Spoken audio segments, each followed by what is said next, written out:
All right, friends and family, so I have a surprise. Look where we're at.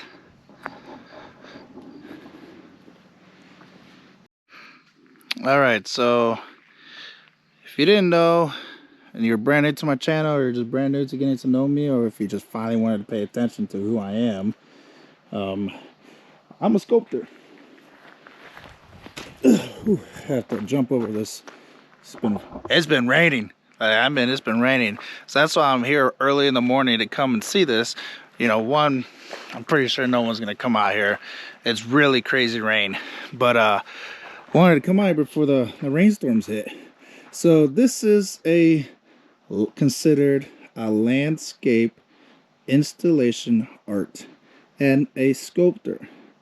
And the artist that created this, all right, Elm Green and Drag Set, back in 2005, they wanted to create a decaying art installation that's going to get absorbed by the environment. So here, like it's outside of a place called Valentina, which is a ranching town, so it doesn't get really too much exciting out here. And so not too far from Marfa, they wanted to create a installation, and so they got funding from the Marfa Ballroom and another art foundation. And it cost like $120,000 to get this building erected. And what the whole idea is to create that decaying building, something that's just gonna get absorbed by the environment. You know, it's my second time repeating that. But the exact opposite happened. So the Scandinavian artists, they didn't know this was gonna happen, but this created a huge pack of coyotes. They're pretty far. But anyways, they didn't know that this thing was going to become an explosion over social media. A lot of people have, like, significant people, even like Beyonce, they put this place on like their social media news feed, and so it just created a huge influence for people to come over here and come and see this. And so they weren't expecting that, and it became the exact opposite, where now it became like a symbol of like the emerging arts of always gathering like so much attention. Some people even start twisting it to think it's like, look, you have Prada, which is a product of like some luxury item in this middle of like nowhere, Texas, and West Texas, to be specific. And so when they first started this,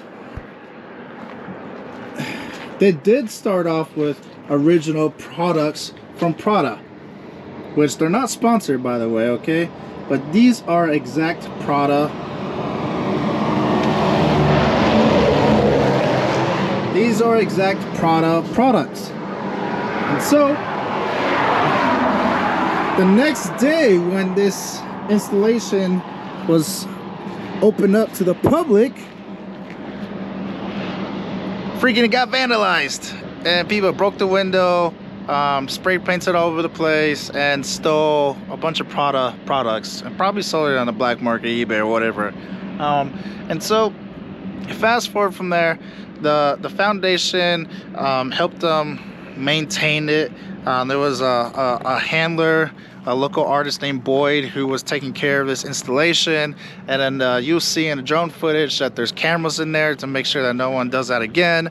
But one of their theories, these artists' theories, is that this inspired me as what I do. I used to do guerrilla art, you know, but I do a lot of art that is like living art, just like this. This is a living art. It's out here ready to be interacted by the public. And one of their philosophies are art that goes to museums die at the museum, but art that goes out to the public becomes a living art. It's constantly being alive, it's constantly being evolving. Even the vandalism, that's a piece of the art or people interacting with public space.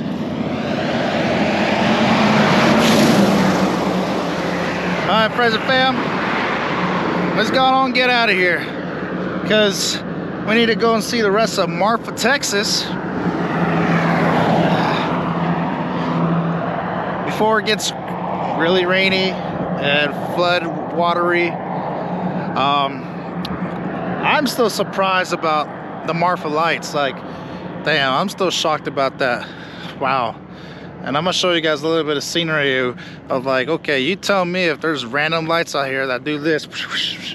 All right, we're gonna have to drone up here in a little bit, but there you go. That's the Prada Marfa right there.